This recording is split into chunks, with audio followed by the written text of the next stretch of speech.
બનાસકાંઠા સરહદી પંથક થરાદ તાલુકાના નાગલા ગામમાં દર ચોમાસામાં ઘરો તેમજ ખેતરોમાં વરસાદી પાણી ભરાતા ગામના લોકોને ભારે મુશ્કેલી વેઠવી પડી રહી છે। અનેકવાર રજૂઆત કરવામાં આવી છતાંય વરસાદી પાણીનો કાયમી નિકાલ ન આવતા નાગલા ગામના લોકોને ચોમાસામાં હિજરત કરવાની ફરજ પડી છે।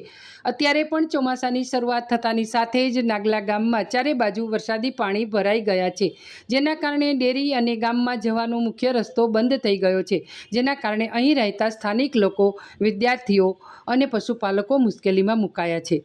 બનાસકાંઠા જિલ્લો એ સરહદને અડીને આવેલો જિલ્લો છે અને આ જિલ્લાના મોટાભાગના લોકો ખેતી અને પશુપાલનના વ્યવસાય સાથે જોડાયેલા છે, પરંતુ તાજેતરમાં જ આવેલા થરાદ વિસ્તારમાં આવેલા વરસાદના કારણે અનેક તાલુકામાં જળબંબાકાર જેવી સ્થિતિ સર્જાઈ હતી, જેથી ખેડૂતો અને પશુપાલકોને ભારે મુશ્કેલીનો સામનો કરવો પડ્યો હતો।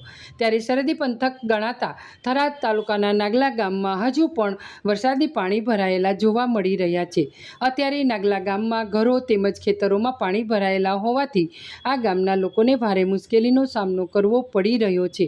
વર્ષ 2015 અને 2017માં આવેલ પૂર બાદ નાગલા ગામમાં તમામ વિસ્તાર પાણીમાં ગરકાવ થઈ જાય છે, જેથી ગામમાંથી અન્ય સ્થળે જવા માટે પણ લોકો જઈ શકતા નથી। તો બીજી તરફ ગામમાં આવેલ દૂધની ડેરી, સ્કૂલ અને પંચાયત પણ ભારે વરસાદી પાણીના કારણે પાણીના ડૂબમાં જતી રહે છે, જેના કારણે તમામ વ્યવસાયો બંધ થઈ જાય છે। આ તમામ પરિસ્થિતિ વચ્ચે ગામના લોકો છેલ્લા 9 વર્ષથી ભારે હાલાકી ભોગવી રહ્યા છે। આ સિવાય અવરજવર કરવા માટે કોઈ જ રસ્તો ન હોવાના કારણે ગામના લોકો પાણીમાંથી જીવના જોખમે ચાલવા માટે મજબૂર બન્યા છે। થરાદ વિસ્તારમાં આવેલા નાગલા ગામના લોકો દર વર્ષે ચોમાસામાં ગામમાં પાણી ભરાઈ જતા મોટાભાગના લોકો ગામ છોડી ઊંચાણવાળા વિસ્તાર તરફ જતા રહે છે। આ તમામ પરિસ્થિતિને લઈ ગામના લોકોએ અનેકવાર વહીવટી તંત્રથી માંડી સરકાર સુધી રજૂઆત કરી છે, પરંતુ આજ દિન સુધી આ ગામના લોકોની જે પાણી ભરાવાની સમસ્યા છે તેનો ઉકેલ આવ્યો નથી, જેના કારણે તાજેતરમાં જ પડેલા ભારે વરસાદના કારણે થરાદ વિસ્તારનું નાગલા ગામ ફરી એકવાર પાણીમાં ગરકાવ થઈ ગયું છે। આપ જે પ્રમાણે ટીવી સ્ક્રીનના ડ્રોન દ્રશ્યોમાં જોઈ શકો છો કે આ કોઈ નદી કે મોટા તળાવના વિડીયો નથી, પરંતુ આ વિડીયો છે નાગલા ગામના। અત્યારે સામાન્ય વરસાદમાં જ આ ગામ આખું વરસાદી પાણીમાં જતું રહ્યું છે। જ્યાં નજર કરીએ ત્યાં માત્ર પાણી જ પાણી જોવા મળી રહ્યું છે। 2015 અને 2017ના વર્ષ પછી આ ગામ દર વર્ષે ચોમાસામાં પાણીમાં ગરકાવ થઈ જાય છે, જેના કારણે તમામ ગામના લોકો મુશ્કેલીમાં મુકાય છે। વર્ષ 2017માં ભરાયેલા નાગલા ગામમાં પાણીને લઈ પૂર્વે મુખ્યમંત્રી શ્રી વિજયભાઈ રૂપાણીએ પણ આ વિસ્તારનું સર્વેક્ષણ કરવા માટે આવ્યા હતા, જે દરમિયાન આ ગામની પરિસ્થિતિ જાણી ગામના લોકોનું અન્ય જગ્યાએ વ્યવસ્થા કરવા માટે આશ્વાસન આપ્યું હતું। તેમ છતાં આ ગામમાં રહેતા લોકોની કોઈપણ પ્રકારની વ્યવસ્થા કરવામાં આવી ન હતી, જે દરમિયાન વર્ષ 2020માં ફરી એકવાર આ ગામમાં ભરાયેલા પાણીને લઈ 106 જેટલા પરિવારોના ઘર ફરીથી પાણીમાં જતા રહ્યા હતા। તમામ પરિસ્થિતિઓને લઈ સ્થાનિક લોકોએ પ્રાંત કચેરીએ પાણીના નિકાલ માટે વર્ષ 2017થી રજૂઆત કરી રહ્યા છે, પરંતુ આજ દિન સુધી આ પાણીનો કોઈપણ પ્રકારનો નિકાલ કરવામાં આવ્યો નથી, જેના કારણે ફરી એકવાર તાજેતરમાં પડેલા ભારે વરસાદને લઈ આ ગામ આખું પાણીમાં ડૂબમાં જતું રહ્યું છે। ત્યારે હાલ તો ગામના લોકો માંગ કરી રહ્યા છે કે તાત્કાલિક ધોરણે વહીવટી તંત્ર દ્વારા આ ગામના લોકોને જે વરસાદી પાણી ભરાય છે તેનાથી કાયમી નિકાલ કરી આપવામાં આવે। પટેલ દેવજીભાઈ અંબાભાઈ, હાલ હું સરપંચ છું નાગલા ગ્રામ પંચાયત, અને 2015-17ના પૂરમાં ખૂબ જ વિકટ પરિસ્થિતિ હતી। એમાં સરકારે મોટરો મૂકીને પાણી કાઢ્યું, નિકાલ કર્યો। એની પછી એ નર્મદા નિગમે અમને મોટરો આલીને અહીંયા પણ પાણી કાઢ્યું, સિંચાઈ વિભાગે પાણી કાઢ્યું, પણ આ છેલ્લા વર્ષથી પાણી નથી નીકળતું, એટલે ગઈ સાલના તળાવ ભરેલ પડ્યા હતા અને આ ચોમાસામાં વરસાદ આવ્યો એટલે ઓવરફ્લો થઈ ગયો, એટલે રસ્તા પૈસા બંધ થઈ ગયા। અને અમે કાયમી રજૂઆત કરતા કે કાયમી નિકાલ કરો, એના માટે સબસ્ટેશન પાણી કાઢવા માટે આલેલું 1 મીટરની પાઇપો મોટી હતી, પણ એનું કોમ ના થયું, તો કોમ થઈ ગયું 1.5 ગામના તેમ તો અમારે હાલ પાણી નીકળી દો, એટલે અમારે તો કાયમી નિકાલ કરાય એવી જ અમારી રજૂઆત છે। નકા ખેતીની જમીન બગડે છે, દિવસે દિવસે ખેડૂત નબળો થતો થાય છે। રજૂઆત તો કલેક્ટરમાં કરી, મામલતદારમાં કરી, તાલુકા વિકાસ અધિકારી કરી, શંકરભાઈને કરી, પરબતભાઈને કરી, સીએમ તો અહીં રૂબરૂ આવ્યા હતા, રૂબરૂ આવ્યા હતા, નાગલાની મુલાકાત પણ લીધી હતી. વિજયભાઈ રૂપાણી હતા, હાથરની અંદર આવ્યા હતા અને આખો એમના ફોટા બધું એમની પાસે છે કે કેટલું પાણી હતું. હા, માંગ નહીં પૂરું કે તો કદી ચિંતા મારી ગયા થઈને આંદોલન કરીશ. બાકી તો અમે શું કરા, સરકાર છે, સરકાર મા બાપ છે. આજે દર સાલે ચોમાસું આવે એટલે મારે નાગલાની પૂરની પરિસ્થિતિના 2015 અને 17નો જે ફ્લડ આવ્યો એના હિસાબે જે આ નર્મદા કેનાલ છે, નર્મદા કેનાલના હિસાબે દર સાલે પાણીની પરિસ્થિતિ મારી વિકેટ બને. અત્યારે 0 ટોયલેટ અમારું થઈ ગયું છે. પાણી તળિયા ઉપર આવી ગયા છે, જમીનનું પાણીનું શોષણ થતું નથી અને પાણીનો નિકાલ નથી. દર સાલે સાહેબને કીધું તો પરબત સાહેબે ગાંઠમાંથી એમની પાઇપલાઇન નખાવી, પણ આ સાલ મોટરો બંધ કરાવી નાખી છે. પાણી ચોમાસાનું પાણી કેનાલમાં નાખવાનો તો પણ બંધ કરાવી દીધો.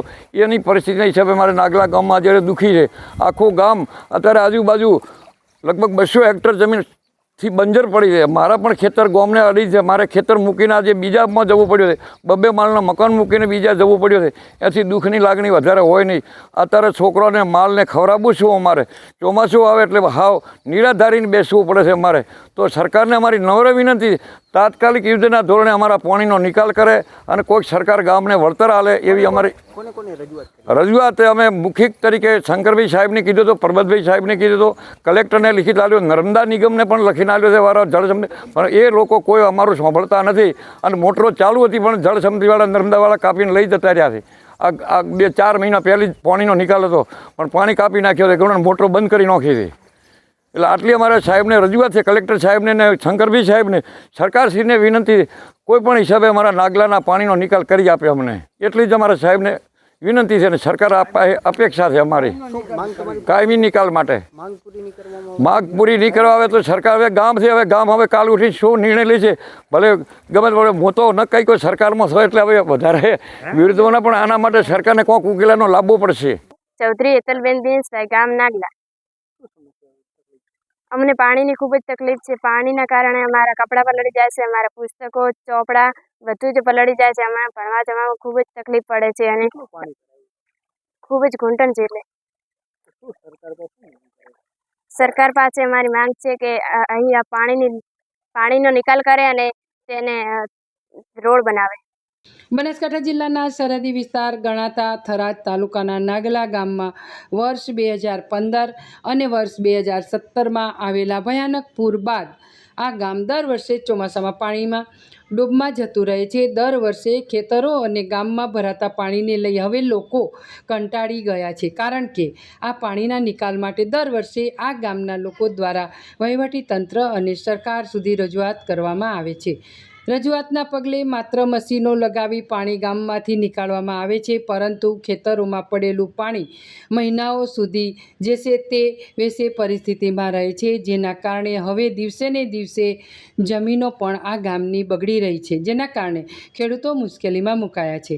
ત્યારે હાલ તો આ ગામના લોકો અને ખેડૂતો માંગ કરી રહ્યા છે કે થરાદના ધારાસભ્ય શંકરભાઈ ચૌધરી અને સરકાર દ્વારા તાત્કાલિક ધોરણે આ ગામમાં ભરાતા વરસાદી પાણીનો કાયમી નિકાલ કરવામાં આવે. પટેલ નોંધીભાઈ રૂપસીભાઈ. શું કહેશો, ગામ કયું? નાગલા. શું કહેશો, અત્યારે શું તકલીફ છે? હવે તકલીફ મેન સાહેબ પાણીની છે. આ પાણીનો અમને નિકાલ કરી છે અને મારો બાળ બચ્ચો શાળાએ જાય એવું બધું મને સુવિધા સરકાર કરી આલે. કેવી પરિસ્થિતિ, કેવી રીતે પરિસ્થિતિ આ તમે ભાડો પાણી ઉભા છો આ રહ્યા લગભગ 20-25 વર્ષથી આ રહ્યા છે. કેટલા એકરમાં પાણી પડ્યું છે? લગભગ 200 એકરમાં પડ્યું છે અત્યારે. અને કયા રસ્તા ઉપર ક્યાં ક્યાં પાણી? આ ગણો કે ભીલિયા અથવા કાટલીયાનો રસ્તો છે મેન, ગોમેથી આવતો એટલે ભાભરથી હાઈવે 2 કિલોમીટર રસ્તાનો એમાં હેરાનગતિ છે. અને માથે ઉપાડી જવું હોય તો રહી શકતા નથી. કોઈ બી બેન દીકરીની ડિલિવરી હોય તો સાહેબ જવું હોય તો સાધને હાથ પહોંચાય છે. સરકાર પાસે શું માંગ કરે? સરકાર આ ઘણા લિખિત કરી અને કોઈ અપતો નથી. વોટ લૂંટાય તો હું આ છે અમારા સરકારની સાહેબ. હા, વોટ જો અમને વોટ જઈને પછી પૂરો. અત્યારે ધારાસભ્ય લાયા મેન ને બેઠો પાકો રસ્તો ઠોકે એને શું પૈસા ઘરના જેવા છે. અને આ ભાડો આરજીયાના થોકડા પડ્યા ઉકળે. હા, આ કોઈ હોભળે તો ને મારે કરવું શું? પરમાર જયંતિભાઈ નેમાભાઈ. શું કહેશો, કેટલું પાણી ભરાયું છે અને શું હાલાકી ભોગવી? પાણીમાં તો ખૂબ છે પાણી, ઘૂંટણ અમે પાણી છે. છોકરાને નિશાળે જવું હોય તો ખૂબ તકલીફ પડે છે. પાણીનો કોઈ પણ નિકાલ કરાવો. પાણી ક્યાંથી આવ્યું કઈ રીતે આવ્યું? પાણીમાં તો એવું છે કે હજી માપનો 2 વર્ષ છે તો એ ખેતરોનું પાણી બધું આવે છે પણ નિકાલ નથી કોઈ પાણીનો. શું માંગ કરો સરકાર? માંગ સરકાર પાસે હું કાં છું કે મને રસ્તો વ્યવસ્થિત કરી આલો, ઊંચાણવાળો થોડોક, તો છોકરાને ચાલવામાં સારું રહે. કઈ રીતે છોકરાઓને પરેશાની ભોગવવી પડે? પરેશાનીમાં તો કહેવાનો કોઈ હદથી 2 જ છે કે હેડવામાં ખૂબ જ તકલીફ પડે છે. પાણી છે એટલે ઘૂંટણ સામે પાણી છે. છોકરા નાના છોકરા હેડવું હોય તો પહેલાં બીજા ભણતા હોય તો ન હેડી શકે એમ. શિવરામભાઈ આ નાગલા ગામનો હું વતની છું અને વરસાદને લીધે 2015 ને 17ના પૂર પછી પાણી 3 થી 4 વાર નિકાલ પણ કર્યો પણ કાયમી નિકાલ નથી થતો. એને લીધે ખેડૂતોની અત્યારે બંજર જમીન થઈ ગઈ છે. નાગલાની હાલ 300 થી 400 એકર જમીન બંજર પડી છે અને અત્યારે હાલની પરિસ્થિતિમાં 400 એકરની અંદર પાણી પડ્યું છે. 3 ભાગોની અંદર પાણી ભરાય છે.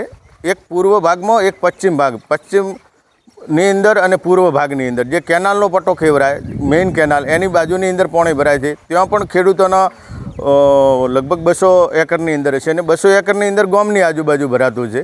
તો આનો કાયમી પાણી નિકાલનું સોલ્યુશન લાવે સરકાર એવી દરેક ગામની માંગ છે. હાલ કોને કોને રજૂઆત કરી? હાલ કલેક્ટર સાહેબને રજૂઆત કરી છે, મામલતદાર સાહેબને રજૂઆત કરી છે. કાલે શંકરભાઈ સાહેબને પણ ટેલિફોનિક વાતથી રજૂઆત કરી છે અને એમણે કીધું છે કે હું આનું કંઈક કરી અને આનો તમારો પ્રશ્ન હલ કરી આપીશ. હવે ગામ લોકો આશા રાખીને બેઠા છે શંકરભાઈ ઉપર કે 2-3 દિવસની અંદર જો શંકરભાઈ કામ કરાવે તો નકા પછી ઓફિસે જઈને ધરણા કરવાના છે સાહેબની.